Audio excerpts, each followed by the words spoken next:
Geoffroy Brun, vous arrivez directement du Beaujolais, Tout à fait. du sud ou d'ouest du Beaujolais d'abord. Sud du Beaujolais. C'est vraiment les portes sud. Ouais. Alors, on a devant vous là des cailloux. Moi je dis des cailloux. Qu'est-ce que c'est que ces cailloux? Alors vous avez granit rose. Et là, du granit friable, c'est tout ce qu'on trouve sur nos terroirs de Sarcelles, là où on a la plus grosse partie de nos parcelles. Et un petit peu plus pierre bleue et basalte sur la partie qu'on a sur Bully. Alors, comment est-ce qu'on les travaille ces terres granitiques? Alors, nous, sur le sable de granit, l'avantage c'est que c'est très facile. S'il pleut, on peut rentrer tout de suite derrière, ça réessuie pas mal. Et c'est des terrains quand même assez faciles à travailler vu le sable qui est quand même assez facile à griffer et des choses comme ça. C'est pas la première année que vous êtes là? Ah non, non, nous on fait le salon depuis pratiquement le début et moi je le fais depuis 2019. Alors, qu'est-ce qui vous y fait revenir, vous, l'homme du Beaujolais, en terre de la vallée du Rhône, de la Côte-Rôtie, du Condrieu, du Saint-Joseph et autres? Ce qui me fait revenir déjà, c'est l'ambiance du salon entre vignerons. C'est vraiment une très très belle ambiance, plein de solidarité. Et les clients, toujours aussi sympathiques, chaleureux. Donc pour l'instant, on est content de le faire et on reviendra encore l'année prochaine. Est-ce que le fait d'être en viticulture biologique, ça crée justement des liens qu'on n'aurait pas par ailleurs? Ouais, je pense. Oui, oui. C'est-à-dire? On est beaucoup plus solidaires. On parle de nos méthodes, notre façon de travailler, on se donne des idées, on s'entraide. Ouais, pour moi, il y a beaucoup plus de solidarité. Alors, on va parler un petit peu de vos vins. Beaucoup à base de gamay. 100% de gamay pour les rouges, 100% chardonnay pour les blancs. Et puis des vins sur la légèreté, le fruit, des Beaujolais, tout en finesse et en fraîcheur. Alors, vous évoquez le mot Beaujolais, vous me tendez la perche.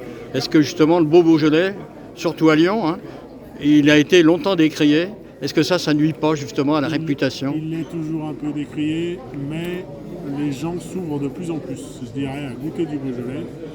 On arrive à faire de plus en plus des belles choses. Donc, on est sur la bonne voie, je pense. On va y arriver. Alors, ce qui était lié aussi au Beaujolais, c'est qu'on disait qu'on faisait pisser la vigne. Oui. Et alors, aujourd'hui, pour vous, par exemple, sur votre exploitation à Sarcelles, on est à combien hectolitres à l'hectare? Et ben moi, une belle année en moyenne, si on est entre 35 et 40 hectolitres hectare, on est vraiment content. Alors que le gamay peut aller jusqu'à 100 hectolitres. Le gamin peut aller à 100, il y en a même qui font 110, 120 des fois, 100. Enfin, maintenant, ils ne le font plus parce qu'il y a quand même une réglementation de l'appellation. Oui, oui, tout à fait. Ultime question. On a beaucoup parlé ces derniers mois de la crise de l'agriculture, parmi lesquels les viticulteurs font partie. Vous l'appréhendez comment, justement? Il y a crise, il n'y a pas crise? Comment ça se situe? Il y a crise, mine de rien, mais je pense que c'est une crise plus profonde que la crise de l'agriculture. C'est-à-dire? C'est une crise, disons qu'on est dans un contexte un petit peu compliqué, les gens ont un petit peu peur de l'avenir, je dirais. Et en plus de l'agriculture, nous, notre problème, c'est qu'on arrive de moins en moins à vivre de notre travail. Donc ça reste quand même quelque chose de compliqué. Après, c'est un métier passion. On renoncera jamais. Mais je pense que pour moi, la crise, elle est quand même plus générale que la crise de l'agriculture en elle-même. Les deux premiers syndicats, si on prend les résultats aux chambres d'agriculture, vont complètement contre la réglementation, contre les décrets, contre l'encadrement. Alors vous pensez qu'il y a trop de réglementation, trop de décrets, on vous encadre trop, on vous en demande trop?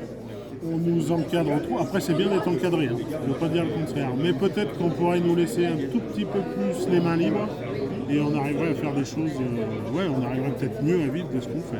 Ultime question, l'Europe, c'est la source de tous les maux? Non, je dirais pas ça. On aimerait que l'Europe redevienne forte et qu'elle se batte contre les grandes puissances alentours. Et qu'elle fasse la promotion des vins de ces régions. Alors ça, c'est la première chose à faire, ça c'est sûr.